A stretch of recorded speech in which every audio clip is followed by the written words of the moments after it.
Good evening. I'm Robert MacNeil in New York. And I'm Judy Woodruff in Washington. After our news summary, we have a newsmaker interview with Egyptian President Hosni Mubarak. Then the situation in Bosnia and the U.S. response to it.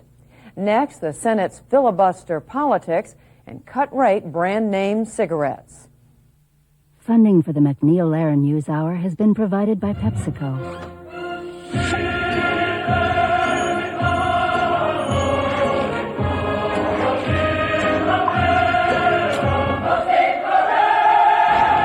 PepsiCo.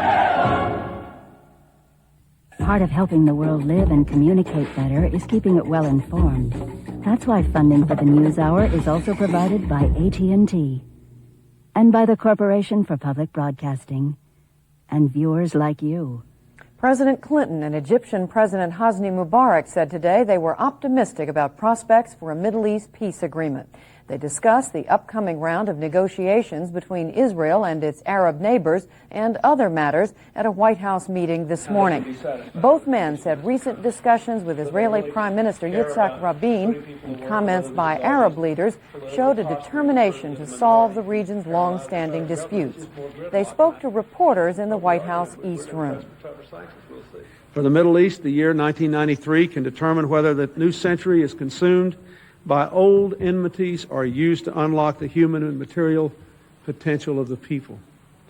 Our historic mission is to make this a year of peace, and I'm delighted to have President Mubarak as a partner in pursuing this mission. Together, we can make the ends meet and bridge the existing gaps.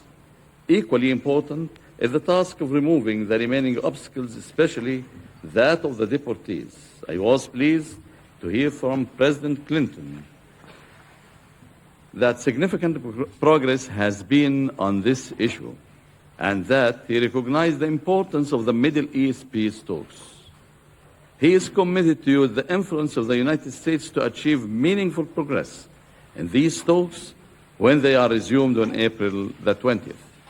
The two leaders also said they were sharing intelligence information about fundamentalist Islamic terrorism. Mr. Clinton said he had ordered a review to see if the U.S. had received any information which could have tipped off authorities about the World Trade Center bombing. We'll have a newsmaker interview with President Mubarak later in the program. The retrial of Sheikh Omar Abdelrahman began in Egypt today. He is the cleric many Egyptian militants proclaim as their spiritual leader. He and 48 others are charged with inciting violence.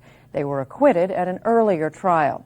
Egyptian authorities say the Sheikh's followers have waged a 16-month terror campaign in which 150 people have been killed, including many foreign tourists. The Sheikh has lived in the United States since 1990, and suspects in the World Trade Center bombing worshipped at his New Jersey mosque. Robin? Today marked the one-year point in the civil war in Bosnia. Residents of the capital, Sarajevo, placed wreaths at several sites, including one where 21 people were killed by a mortar while waiting in line for bread last May. In eastern Bosnia, UN convoys brought supplies to the besieged town of Srebrenica, but Muslim authorities refused to let them evacuate refugees. The authorities believe the evacuations will help Serb efforts to permanently remove Muslims from the region. Serbian President Slobodan Milosevic today praised President Clinton's policy towards Bosnia, even though the U.S. has denounced Serbian aggression against Bosnian Muslims. In an interview with the Washington Post, Milosevic said, quote, "I appreciate very much that the U.S. will not be the world policeman to put everything in order in its own view." He went on to say, "This administration is oriented to the essential problems of the United States and will not try to hide internal problems by opening international problems." Mr. Clinton was asked about Milosevic's praise during a White House photo opportunity. That's sort of like, that was like the Iraqi charm offensive. He just trying to head off tougher sanctions if the Vance Owen plan is not embraced. Is it going to work? No, it won't work. Of course not.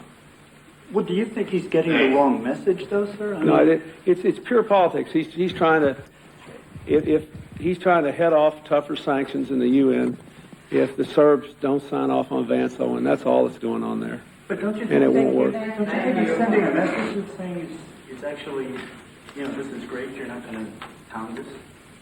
Well, we're going to press for tougher sanctions. We'll see. We'll have more on the Bosnia story later in the program. A launch of the Space Shuttle Discovery was scrubbed before dawn this morning. NASA officials said computers detected a problem in Discovery's propulsion system and stopped the countdown 11 seconds before liftoff. It was the second time in 2 weeks that a shuttle launch has been aborted in the final seconds. NASA scheduled another launch attempt Thursday for Discovery's mission to study the Earth's ozone layer. That's our summary of the day's news. Now it's on to Egypt's President Mubarak, a Bosnia update, the fate of the Clinton stimulus package, and new strategies for cigarette makers.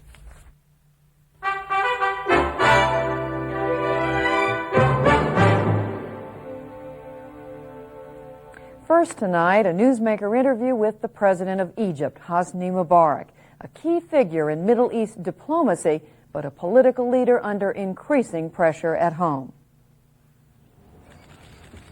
Hosni Mubarak was at the White House today for his first meeting with President Clinton. Diplomacy and aid were on the Mubarak-Clinton agenda, as usual for these Oval Office settings.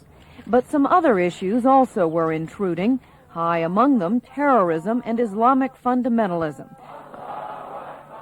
In Egypt, as elsewhere throughout the Middle East and North Africa, fundamentalism as a religious and political expression is rapidly gaining force, especially among the young who have grown disillusioned with both Western-style secularism and their inability to climb out of poverty.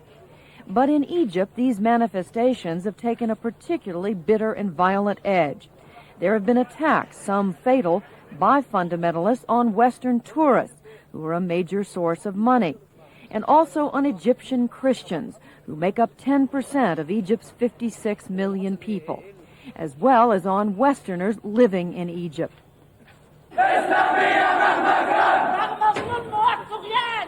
The Egyptian government has cracked down on the fundamentalists with police raids on mosques and social clubs and other punitive measures, which have drawn criticism from human rights monitoring organizations. Scores of civilians and police have been killed since the crackdown began in December. On February 26, Americans were brutally reminded of an alleged link between terrorism in Egypt and in this country with the bombing of the World Trade Center in New York City. 6 people were killed and 1,000 injured. 5 of the men charged in the case were followers of the Egyptian fundamentalist leader Sheikh Omar Abdel Rahman, now based in Jersey City, New Jersey, and Brooklyn, New York. The 54-year-old blind theologian managed to enter the United States despite being on a U.S. government terrorist list. Rahman was placed on that list following the Sadat assassination, when many of his followers were convicted by special tribunals. Rahman was among those acquitted. The U.S. government has taken steps to deport Rahman back to Egypt, but meanwhile he continues to preach and give interviews and rally his followers in the United States. فنحن أصحاب حق ندافع عن حقنا حتى آخر قطرة من دمائنا ونؤمن ونوقن أن الله ناصرنا وأن الله ينصر عباده المؤمنين.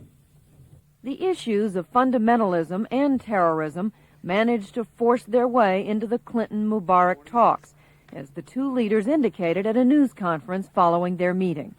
Unfortunately, violence is increasingly being used by certain misguided elements in many parts of the world, including the Middle East. Acute social and economic problems are being exploited in order to breed violence and anarchy. At the same time, foreign countries are interfering in the domestic affairs of other nations under false pretexts. I think President Mubarak would support my contention that we have tried to step up our cooperation with the Egyptians in combating international terrorism since I've been president. And the United States has to review a lot of its policies in view of what happened at the World Trade Center to try to make sure we are doing everything we can to minimize the impact of terrorism in this country. But following custom, the two leaders began their statement stressing the friendship between the U.S. and Egypt and their hopes for Middle East peace. Shortly after that session, I interviewed President Mubarak at the Blair House. President Mubarak, thank you for being with us. You met with President Clinton earlier today. You're the first Arab leader to be invited to the White House. What will you tell other Arab leaders of what your impressions are of Mr. Clinton? Really, it's the first time for me really to meet with President Clinton. I find he's a very knowledgeable man. He listens, he discusses, and I think he's a very reliable man. This from the first meeting. I used to contact him several times by phone. We contacted each other, even once before the inauguration, and another time when there was problem in the deportees of the problem of the Middle East. We had some contacts. By telephone? By telephone. Anything surprise you about him in particular? He's a very charming man. You like to speak with him, discuss with him, and he is very flexible in all the issues which we discussed. There was a senior Egyptian news editor and some others in your country who were quoted in the Washington Post today as saying that the Clinton administration appears biased toward Israel. Did you have a concern in that direction before you met with him? No, I didn't have this concern at all. I think the man is fair, and I have discussed with him the problem with the Middle East from different aspects and other problems. But I didn't think that the man is biased. Before you met with the president, you told reporters that you would try to persuade Mr. Clinton to urge the Israelis to speed up the timetable for returning the Palestinian deportees to Israel. But the president said today in the news conference that he was, in essence, that he's satisfied with what Israel has done so far. I may not have said this exactly as you mentioned. I said I may have some small proposals to try to help moving this process much more quicker. And still, I discussed some points with the president, and I'm going to discuss with Mr. Rabin, because there's a package being done or agreed upon between Mr. Rabin and the President of the United States. And we know the package. You may have been informed about that, but I'm not in a position to tell about it. But we are trying to find some small points. Speeding up the return of the deportees, is that a part of it? Some small points to encourage the negotiations start on the 20th of April. I want to turn you to another subject, which we understand. You said today, you talked to President Clinton about this, the rise of Islamic fundamentalism, terrorist incidents in your country. You said in an interview with the New York Times a couple of days ago that the World Trade Center bombing could have been prevented if the United States had listened to the advice that your country was given. Really, these words are not so accurate. I said we have cooperation with the United States concerning terrorism, and we have informed them about so many informations. But definite information that something was going to happen in the World Trade Center, we would be mistaken if we knew that beforehand and didn't inform the United States. Do you think the bombing could have been prevented? Nobody knew where the bombing was going to take place, even here or there. But we are speaking about terrorism as a whole. If they knew beforehand that something was going to happen in the World Trade Center, I think they would have avoided that. And I don't think that the police or the intelligence knew beforehand this and left the situation, left these people to do this bombing. I don't think that. So you're saying it's not accurate to say that there was specific information that the United States had? Either I am not accurate, or it seems that the correspondent didn't understand me perfectly well. I had no definite information about what happened to the World Trade Center. There have been reports, as I know you're aware, that there may have been a motive involved in all this, retaliation on the part of the Iraqis for U.S. attacks against Iraq. Do you have any information about that? I have no information, but I heard it from different factions that this may be a retaliation to what happened in Iraq by the United States. But you are going to hear a lot of things. Everybody will say a retaliation for the Libyan, a retaliation for the Iraqis. Let us wait until the investigation comes to an end, then everything will be very clear. Well, as you know, again, in connection with this bombing, Sheikh Omar Abdelrahman went on trial again in your country. Yes. Today, he's the gentleman who's considered to be the spiritual leader of these gentlemen who are accused, who are suspects in the bombing. Went on trial again today in Egypt in absentia for organizing illegal demonstrations back, 3 or so years ago. How much of a threat is he to the United States and to Egypt? Look, I don't look to Omar Abdelrahman. He's an Egyptian. He's a normal man to Egypt. He is welcome to come to Egypt. The retrial, I just heard about it in the newspaper in Egypt. I had no idea. Because I'm not interfering in every small details in the country. And this man, his followers are very few. We don't fear him. And he's not a threat. You are keeping him in the United States. Let him stay in the United States. You want to go to another country, he could go. We don't consider him as a threat. He was living in Cairo, in one of the governors called Fayoum. We don't think that he's a threat to us at all. So you're saying the media and maybe authorities in the U.S. have made him more important? Your media made him a very key figure. But believe me, he is not that famous figure as you mentioned in the CNN, for example. I remember that there was a dialogue with him. It was very strange. I have never seen the man before. Even I heard about his name maybe 1 year ago. I had no idea about this man. His followers are very few. But even so, U.S. authorities think he was the inspiration for some of this. He is saying, as you know, he's criticizing your government, saying you are putting people in jail without due process, that people have been tortured. He's talking about Look, killing. what do you expect a man like this was being declared that he's going to be retried? Like Abu Halima, when we came here, his lawyer said he was This is tortured. another suspect in the Yes, World he Trade was Center tortured. He was, believe me, we have law and order in our country. And we have a good judicial system. And whoever thinks that the law is violated or being tortured, he is free to go to the court. We never prevent anybody of that. That is one of the pillars of democracy. But just to keep saying, we were tortured, go to the court. Some of these people, sometimes they bring cigarettes and they burn their hands and then complain. And there was no proof.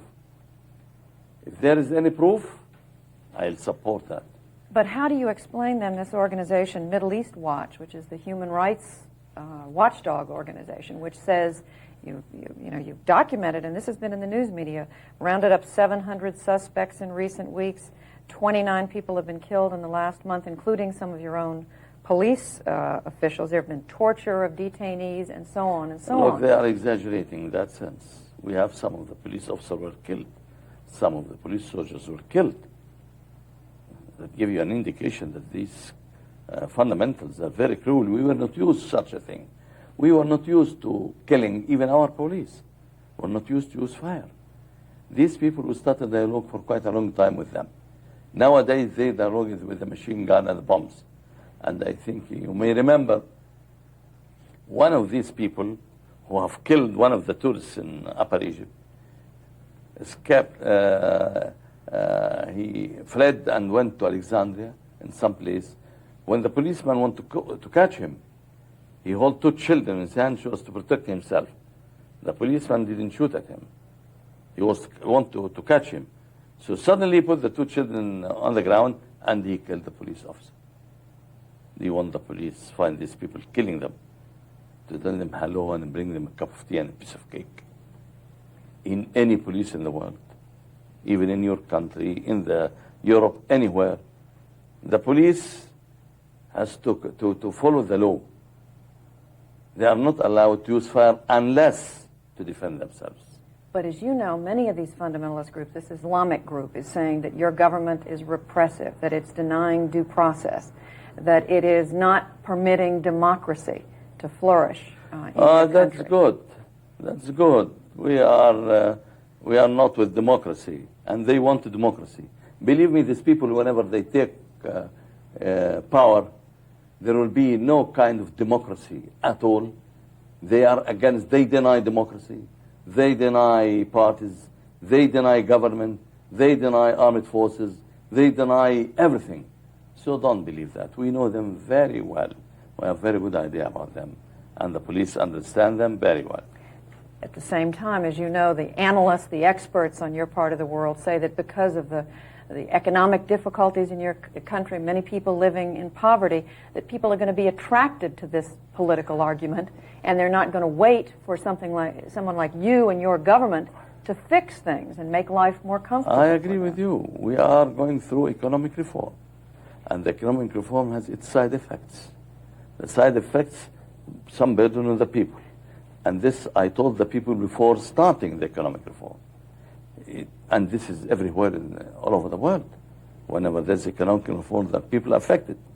At the same time, we are making reform to the economy. With another 2 or 3 years, there will be stabilization. At the same time, we are working hard to raise the standard of the people who are being affected. But we can't do it overnight. And those who are sitting here and accusing the government, they could go to Egypt and accuse the government. There we have criticism every day in the newspaper. This is not something new. And just one other thing I want to ask you about. You have criticized Iran as being one of the countries behind this fundamentalist unrest in Egypt and other places. People in the United States still perceive Iraq as the big enemy in your part of the world. We're 2 years after the Gulf War. People view Saddam Hussein as the big villain.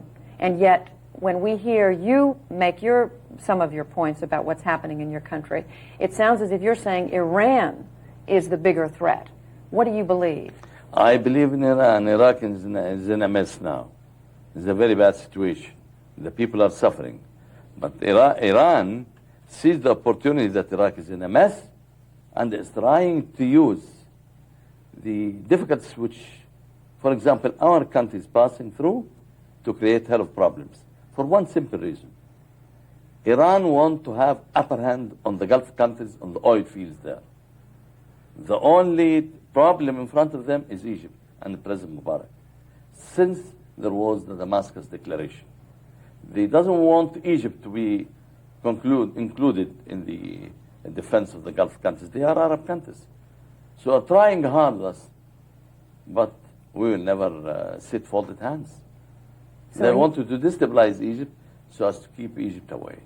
We will never be kept away. So when President Clinton mentions again today that the sanctions need to be kept against Iraq, is U.S. policy on the right track when we focus still so much against Iraq and not as much against... The U.S. policy depends mainly on the UN resolution. And I said several times that Iraq should comply with the UN resolutions. If this compliance could continue, I think sanctions may be lifted by the UN also. And then what? And then Iraq rejoins the community of nations? Maybe, yes. So that we can coexist with Saddam Hussein? We shouldn't speak about Saddam Hussein. Let us speak about the Iraqi people who are suffering. And the sanction, the people who are affected are the Iraqi people. Saddam Hussein may be not suffering from that sanction, but the people, the majority, the whole people of Iraq are suffering. That's why we are trying to find out a solution, how to help these people to live. And you've shared this with President Clinton? Yes, I discussed it with President Clinton. President Mubarak, we thank you for being with us. Thank you.